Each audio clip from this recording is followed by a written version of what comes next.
नमस्कार, मैं हूं विनोद कुमार शुक्ला। अड्डा पर आपका स्वागत है। चुनाव का आज तीसरा फेज़ है और चुनावी सरगर्मी है ही है, लेकिन आज चर्चा करते हैं अरविंद केजरीवाल पर। अरविंद केजरीवाल के मामले की सुनवाई आज सुप्रीम कोर्ट ने उनको अंतरिम जमानत पर करनी थी कि उनको अंतरिम जमानत दी जानी चाहिए कि नहीं दी जानी चाहिए, कि चूँकि चुनाव के समय उनकी गिरफ्तारी हुई है और चुनाव के समय गिरफ्तारी के कारण वो चुनावी गतिविधियों में एक पार्टी के मुखिया होने के कारण नहीं कर पा रहे हैं। यही मामला सुप्रीम कोर्ट में है जिस पर आज चर्चा की जानी चाहिए थी। सुप्रीम कोर्ट ने इन्फोर्समेंट डायरेक्टोरेट से इस मामले में अपने जवाब के साथ पेश होने को कहा है, लेकिन इस मामले की सुनवाई हो, चुनाव के दूसरे फेज़ की वोटिंग चल रही है। इस बीच दिल्ली के उपराज्यपाल ने एनआईए को एक मामला इन्वेस्टिगेट करने के लिए सुपुर्द किया, ट्रांसफ़र किया है, जिसमें केजरीवाल पर सिख फॉर जस्टिस नाम की संस्था, जो खालिस्तानी ऑर्गेनाइजेशन है, उस संस्था से $16 मिलियन लेने के आरोप को इन्वेस्टिगेट करने की बात कही। एक pro Khalistani group Sikh for Justice है जो देवेंद्र पाल भुल्लर के रिलीज़ के लिए ये फेवर दे रहा है, इस तरह का आरोप है और इस आरोप को इन्वेस्टिगेट करने की बात है। कि केजरीवाल का आम आदमी पार्टी है, उन्होंने $16 मिलियन रिसीव किए हैं प्रो खालिस्तान ग्रुप से भुल्लर को रिलीज़ कराने के लिए। अब ये कंप्लेन की किसने है? ये कंप्लेन की है एक सज्जन है जिनका नाम है आशु मोंगिया। वो राष्ट्रीय महासचिव हैं world Hindu federation of India. ये मामला जो एलजी का ऑर्डर है उसके हिसाब से ये मामला जो है वो होम मिनिस्ट्री के पास गया था, जो उसके बाद इस पूरे मामले की कार्रवाई की गई है। और ये आया कहाँ से? इसमें जो एलजी साहब हैं, एलजी विनय कुमार सक्सेना ने, उन्होंने ये कहा है कि जो कंप्लेंट है उसने एक वीडियो भी उसमें शामिल किया है, जिसमें गुरुपतवंत सिंह पन्नू जो हैं, वो जो banned organization Sikh for Justice है, उसने मतलब इस तरह का आरोप लगाया है कि आम आदमी पार्टी जो है उसने $16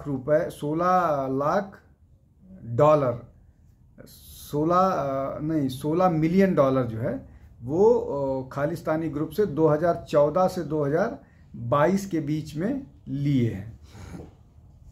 और जो चिट्ठी है उस चिट्ठी में एक मीटिंग की भी चर्चा की गई है, जिसमें अरविंद केजरीवाल और प्रो खालिस्तानी जो सिख ग्रुप है गुरुद्वारा रिचमंड हिल्स न्यूयॉर्क, वहाँ पर केजरीवाल की और इट एक्यूज़ केजरीवाल जो है वो इस तरह की प्रॉमिस मतलब कमिटमेंट उनका था कि वो भुल्लर के रिलीज़ में मदद करेंगे, ये इन पैसों के बदले जो खालिस्तानी ऑर्गेनाइजेशंस हैं वो आम आदमी पार्टी को फंड कर रहे हैं। अब ये जो देवेंद्र सिंह भुल्लर हैं, ये 1993 में जो दिल्ली बॉम्ब ब्लास्ट हुआ था उसके एक्यूज़ हैं। अब ये तो फैक्ट्स हो गए कि इस तरह के फैक्ट्स हैं जिन पर बात हो रही है, एलजी ने अपना वो किया है। अरविंद केजरीवाल पहले से ही शराब घोटाले के आरोपी हैं। शराब घोटाले के आरोप में वो, उनके समेत पार्टी के कई शीर्षस्थ नेता बंद हैं, जिसमें मनीष सिसोदिया भी हैं, सत्येंद्र जैन भी दूसरे मामले में भी और हैं उनके ऊपर। संजय सिंह भी उस मामले में लगभग 6 महीने जेल में थे, उसके बाद अभी वो छूट कर आए हैं।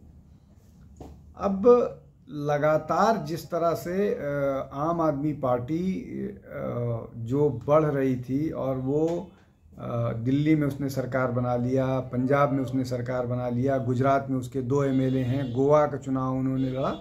इस बार भी बहुत सारे प्रदेशों में वो चुनाव लड़ रही है और उसके साथ लड़ रही है।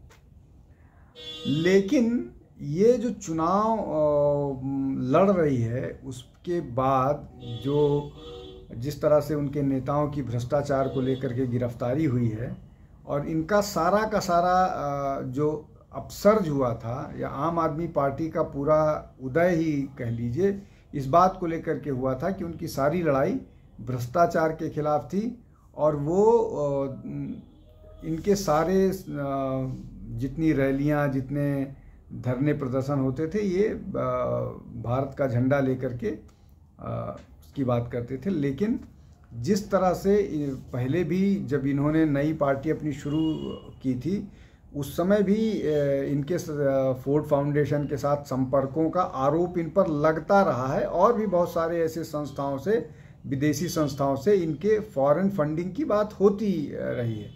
लेकिन अभी जिस तरह का ये आरोप इन पर लगा है और $16 मिलियन की बात आई है और उस पर होम मिनिस्ट्री को चिट्ठी गई है, वीडियो भी एक दिया गया है, उससे चुनावी नुकसान निश्चित तौर पर आम आदमी पार्टी को बहुत बड़ा होने जा रहा है, होगा। दिल्ली में दूसरी तरफ जिस तरह से अरविंदर सिंह लवली ने इन्हीं के साथ संगठन, इन्हीं के साथ जो अलायंस हुआ है, उस अलायंस के विरोध में अलग हो करके उन्होंने पार्टी से अलग हो करके उन्होंने भाजपा ज्वाइन कर लिया है। एक और बड़े नेता जो मंत्री थे आम आदमी पार्टी में, आनंद साहब, उन्होंने भी इस्तीफा दे दिया है भ्रष्टाचार का आरोप ही लगाते हुए। तो ये सारा का सारा मसला है। पंजाब में इनके बहुत सारे मंत्री इन्होंने खुद भ्रष्टाचार के आरोप में गिरफ्तार करवाए। एक और बड़े नेता हैं जो अभी लंदन में हैं, उन पर भी भ्रष्टाचार का आरोप न केवल बीजेपी, बहुत सारे लोग लगा रहे हैं और ये कहा जा रहा है कि वो लंदन से वापस सिर्फ इसलिए नहीं आ रहे हैं कि यहाँ आने पर उनकी भी गिरफ्तारी हो सकती है।